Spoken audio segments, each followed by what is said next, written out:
Come here. Let me tell you something. It's all about what Benjamin Franklin once said. An ounce of prevention is worth a pound of cure. Good morning, ladies and gentlemen.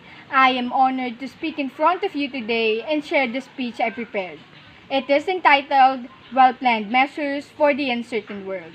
Over the years, humanity has suffered from various pandemic diseases causing millions of deaths worldwide. Just between 1918 and 1920 alone, 50 million people worldwide died from the Spanish flu. More than 100 years later, influenza strain continues to plague as the virus mutates and develops into a rapid pace, making it hard to stop. But what is all about the P word? Why does the disease always have to be a so-called pandemic? Pandemic is a disease that spreads globally, crossing international boundaries and affecting a large number of people.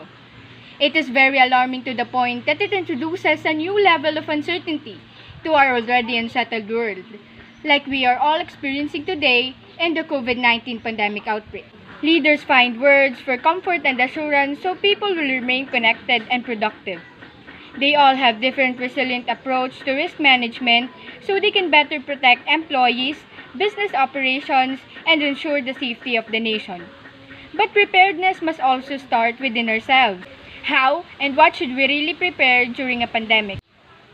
Preparedness in times of emergency allows you to take matters into your own hand. You can take responsibility of your own safety and well-being and ensure the best possible outcome for you and your family. Here are some tips that you can do to prepare yourself during a pandemic.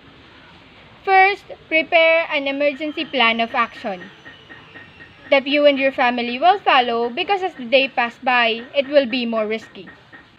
Talk with the people who need to be included in the plan. Discuss what should be done if one of you could be infected by the virus that is circulating. Plan ways to care for those who are at greater risk for serious complications. Some of your family members, especially the elderly, will be at high risk for complications. Identify organizations in your community that can offer the assistance and create an emergency contact list of them to communicate with them properly. Second thing that you should do is to practice and teach everyday preventive actions. Get you and your household members in the routine of avoiding close contact with other persons who are sick. Practicing other good healthy habits such as getting plenty of rest, exercise around your home, drink plenty of fluids, eating healthy foods, and manage stress to avoid and stop the spread of the disease. You should also practice the proper coughing etiquette and wash your hands properly. Third, get to have a stock of important items on hand such as food supplies, hygiene, and medical supplies. Food supplies includes canned goods and frozen foods as well as water that are good for a couple of weeks only. You don't need to stock up for the end of the world and go panic buying. You just have to make sure that your family don't run out of goods because it is dangerous to go out frequently. Also, keep on hand extra hygiene supplies like soap, hand sanitizer with at least 60% alcohol, tissues, and face masks.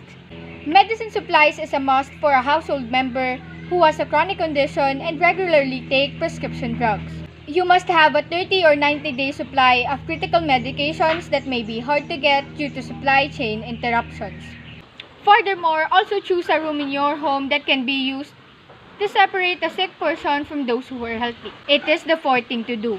If possible, also choose a bathroom for the sick person to use. Plan to clean those rooms daily. Lastly, pay attention to local news. Stay up to date with what is happening around your community. Listen to the guidance of your local government and public health officials for your own safety. Just like what expert is saying, this is a quick developing situation that new information comes out every day.